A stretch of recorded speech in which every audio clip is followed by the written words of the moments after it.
Gjino, më fal, shpend pyet avokatin, a i kap opozita 750.000 vota në 11 maj? Nuk e di sa vota do jenë, nuk e di sa do kap.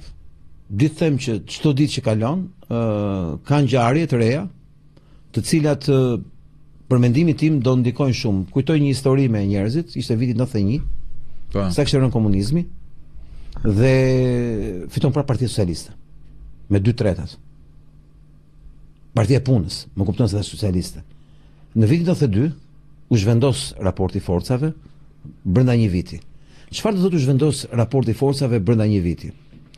Zhvendosja brenda një viti raportit forcave do thotë që aty ku s'ia kapte truri kujt, nuk ja kapte truri kujt, bombot se ja kapte truri kujt, atë vit menjëherë ka ndryshuar gjithë rezultati i zgjedhjeve. Pse? Pati një ndikim drejt për drejt Amerika. Dhe në këtë lloj kuptimi, në këtë lloj koncepti, duhet të kuptojnë njerëzit. Çdo gjë që shef me sy, mund të mos jetë ajo që shef.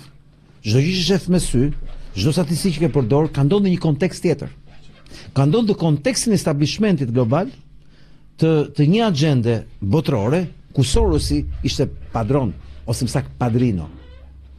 Problemi është që ky padrino ka shku në mysibet.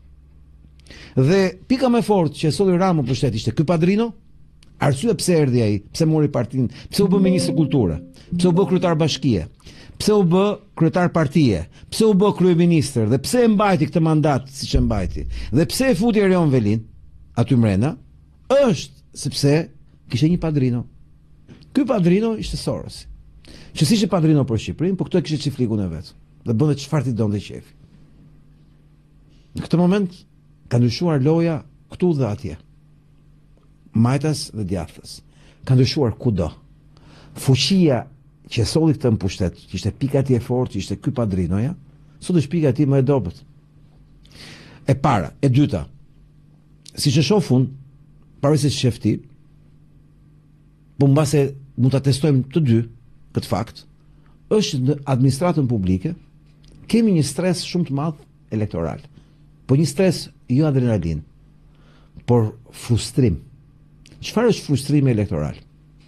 Frustrimi elektoral është kur palët janë në një imponim nga lart poshtë, që duhet të luajnë role, duhet të kenë sjellje të kërkuara nga lart për qëllime elektorale, por frustrimi është aq i madh sa kjo mund të ketë efektin bumerang. Mjafton të komunikosh me punonjës administratës publike, po jo thjesht atë që bën sanitaren e korridorit, por çdo nivel, edhe inspektor, edhe specialist, edhe drejtor, edhe shofer, edhe shefa sektoresh, ore gjitha kategoritë, do habiteni se çfarë frustrimi të madh kanë këta njerëz nga ky imponim nga lart poshtë, nga kalorësi i fytyrës së vrerosur Edi Rama. Erion Velia ishte i urryer dhe i neveritshëm dhe njerëzit u shtjeruan që ai ikën nëpër kom.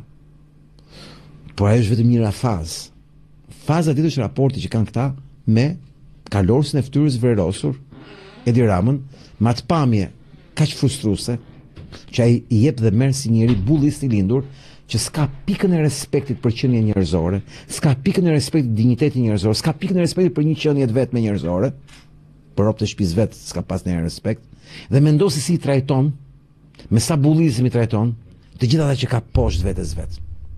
Dhe mbi të gjitha ju kujtoj një super video në TikTok që kam nxjerrë unë të marr, nuk e di kush e kishte bër, kush e kishte montuar. Ka shkuar 300.000 shikime në TikTok. Është Edi Rama në mitingun në Thojza me punonjësit e Bashkisë Tiranë, atë ditë që të mblidhetin firma përballë bashkisë, ku muzika dhe sfondi që kishte futur në audio dikush që unë e gjeta të gatshme dhe postova, duke thënë që se kam bërë unë këtë gjë, ishte funerali i Enver Hoxhës. Muzika në sfond, zëri i Alfons Gurashit, që kush e kujton në sfond, mënyra se si ai prezantonte këtë gjë, unë po jo bëhet qartë, fiksoheni këtë gjë, tregonte që kishte bërë me një funeral, jo me një miting. Dje isha me Flavio Qarri në një debat në një emision me Aulon Kalan, ke Fox News. Dhe Flavio bëri pyetje shumë inteligjente, tha: "Doni ta kuptoni realitetin politik elektoral? Më tregoni mitingun e fundit të Edi Ramës." S'ka asnjë miting. Di pse s'ka. Është problemi fotove dhe videove. Një miting vetëm që të bënte Rama elektoral, fytyrat e frustruara të silla me zor të punonjësve të administratës të kujtojnë mungesën e entuziazmit që kanë pasur në vitin 1989, kur mbas dy korrikut bëri një miting elektoral Xhelil Gjoni, mbasi u bë dy korriku, ishte muaj korrik më duket. Unë sa harroj kur skenën, kisha me shokun tim, Adi e kishte emrin, ne flisim gjithkohës kundër regjimit në atë kohë, ishte viti 90, dhe kishim diskutuar me gjithë çunat e lagjës kur bë dy korriku, dhe ne kemi hyrë këtë terracë e pallatit Kadares. Sepse ky kishte shtëpinë në kat fundet, Adi. Dhe hypëm këtë terraca për të parë mitingun e tyre dhe kemi qesh pafund duke parë atë me nder miting, që ishte dhe mitingu i fundit i komunizmit. Ai ishte funerali i komunizmit. Ashtu ishte dhe mitingu i Ramës me Bashkinë, dhe ky mund të ishte çdo lloj mitingu i Ramës kudo që ta bëjë me qeverinë e me çfarë të dojë ai. Rama ka një problem të madh. Kjo është arsye pse kanë bler karrike mbi 10.000 copë. Mos u habiste.